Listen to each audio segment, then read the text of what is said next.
Dengan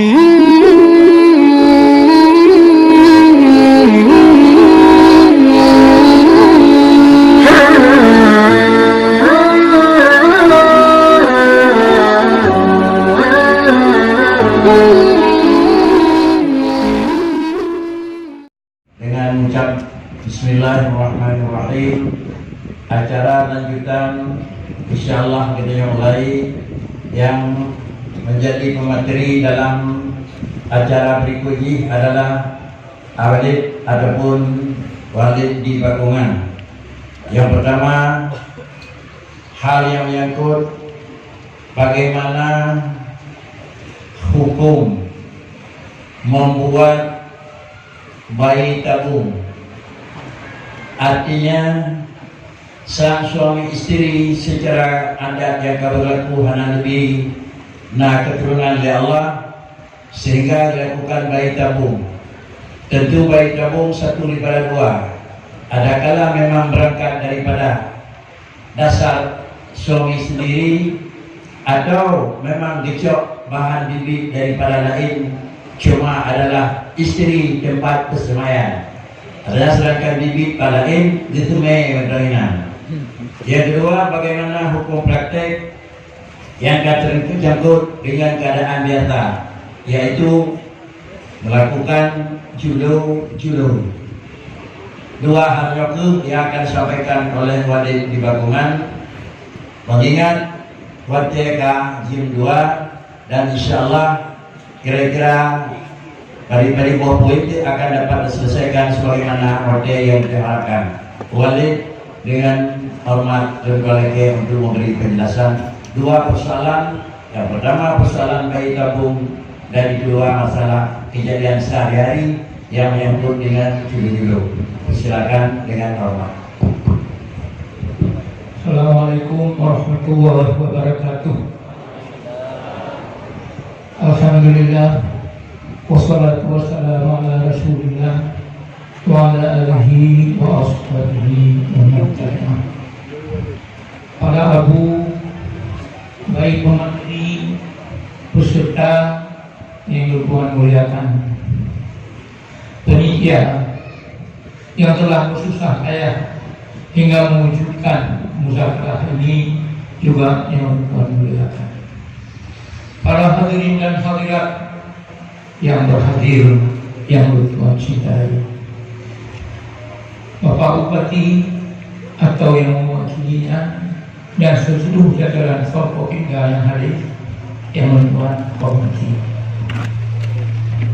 Mari kita ngomong dalam penjelasan yang pertama mengenai dengan pengertian bayi tabung.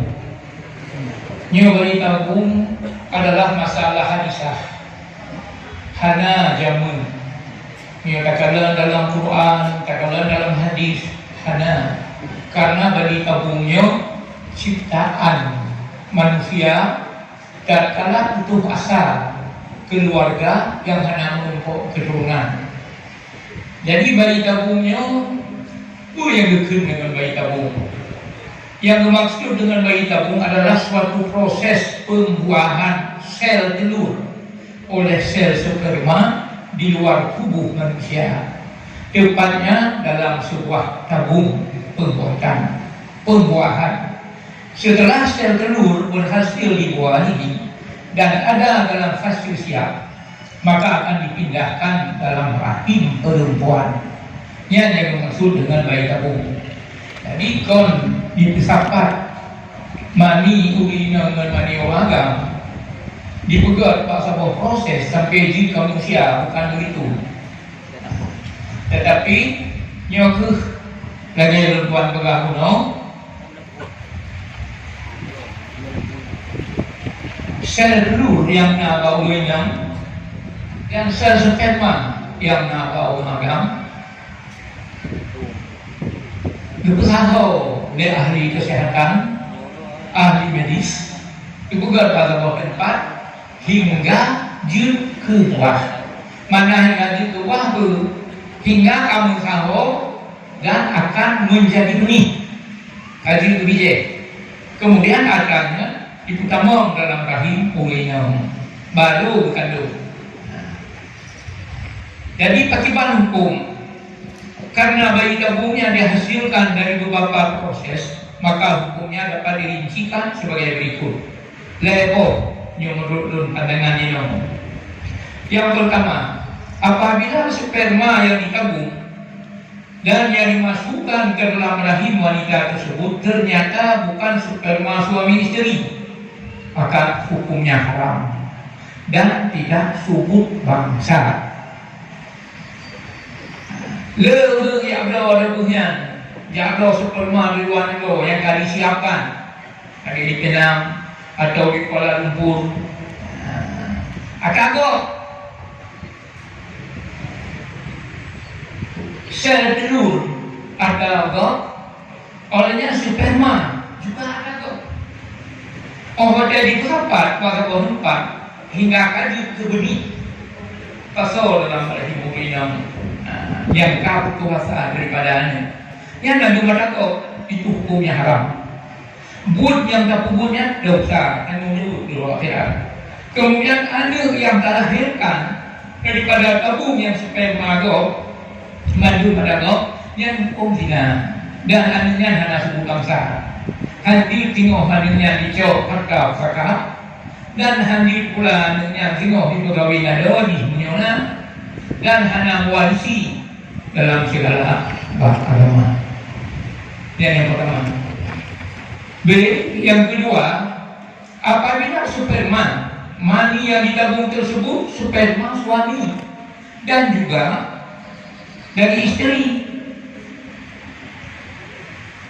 tetapi cara mengeluarnya tidak muhtaram, hanya bilang agama, maka hukumnya juga haram. Contoh, maaf kembali nyokon habar hukum. Jika uragam hanitin keluar mani yang got munyahana maaf kembali itu ngom ajnabi ngomulina yang lain. Oh dipegat ini baru yang mani yang keluar itu dikatakan haram. Demikian pula sel telur yang naba urinam hanten debit yang haniten keluar secara balik punya orang suami itu asal membawa lain walaupun tidak terjadi zina. Niat bandua surah haram. Mani betul mani jatuh sel telur betul ada istri, tetapi cara mengambilnya, cara mengeluarnya haram. Tabasso dalam rahim urinam juga haram. Dan dasar dia itu ilmu hadar hanya hukum bangsa. Dua. Yang ketiga, bila sperma yang ditabung itu sperma mani suami istri dan cara mengeluarnya atau mengambilnya muhtaram serta dimasukkan ke dalam rahim istri juga secara muhtaram, maka hukumnya boleh dan subut bangsa. Jadi watai tertuntut bahwa agam untuk berlebih sperma atau mani secara halal berlebih di keluarga lo, di rumah lo, yang jujur. Kemudian sel telur bau inam yang menuntut keluar oleh korong, kemudian baru disimpan pada pohon empat secara medis untuk menjadi benih, kemudian baru pasok dalam rahim pemorong. Yang lebih dikerjakan di Indonesia, tetapi pekerjaan ini yang letak di Penang ataupun di Kuala Lumpur yang dekat. Yang menyolah daripada kampung yang demikian rupa yang subuh bangsa yang betul yang tenyo jika bisa okakal yang tidak mau materi yang meninggal timung sembahyang tenyo dan tim menyolali jika kawin dan menyolali harga harta ibadah lalu yang menangkap dari kamu referensi ini ala kadar dalam kitab, tapi karena waktu hanya membatasi kita. Kemudian masalah julu-julu yang terjadi di dalam masyarakat. Itu yang maksud dengan julu-julu. Obatnya terkadang dalam kamus bahasa Indonesia, dipegang julu-julunya adalah kegiatan pengumpulan uang atau barang yang sama nilainya untuk diundi di antara orang yang mengumpulkannya untuk menentukan siapa yang memperolehnya. Yang dulu kan yang mana yang berlaku dalam masyarakat. Pusat partai 2 minggu si beromong si juta dalam sebulan ataupun dalam mingguan 3 hari. Menyonan ulang 12 berarti 12.000 masa hari. Olehnya siapa yang pertama mengambil? Mungkin pimpinan dulu. Kemudian untuk 1, 2, 3, 4, 5 hingga sampai kepada 12, dia akan berlaku bagaimana? Hasil daripada undian yang dulu. Pertanyaan, bagaimanakah hukum praktek julu-julu menurut pandangan Syafi'iyah? Dari dulu, hukumnya julu-julu itu boleh, sebagaimana yang diceritakan dalam sedikit kitab Peliwi dalam referensi yang kita akan baca. Namun ada sebahagian ulama dan di Aceh, jika junjungan masalah yaitu Abu Najungan mengatakan bahwa julu-julu itu boleh, tapi jangan dengan metode undian, metode lampian. Karena masa undian hanya boleh pada masalah-masalah yang ada wali saja, tidak boleh dikias kepada hal-hal yang lain. Yang dengannya julu-julu. Mana disebutlah kitabnya dalam Hasyiah Qulubi jilid 2 halaman 21 Cetakan Haramain. Ulun Farman al-jam'atul masyhuratu bainan nisa'i bi an ta'khudha imra'atun min kulli wahidatin min jam'atin minhunna qadran mu'ayyanan fi kulli jum'atin aw syahrin wa tarfa'uhu li wahidatin ba'da wahidatin ila akhirihunna jaizatun kama qala kul waliyul irati. Yang menentukan cuma hana pula cara bagaimana pernah tauni atau hana tauni kama munyamur al-marhum ulama karisma dan yang ganggu Allah yaitu Abu Najman hana beri. Jadi punya hana tauni diatur kesepakatan pendaftaran dibuat daftar dan pakat atau yang awal atau itu dulu nanti yang kali pada itu 1 minggu atau setelah sampai 1 bulan.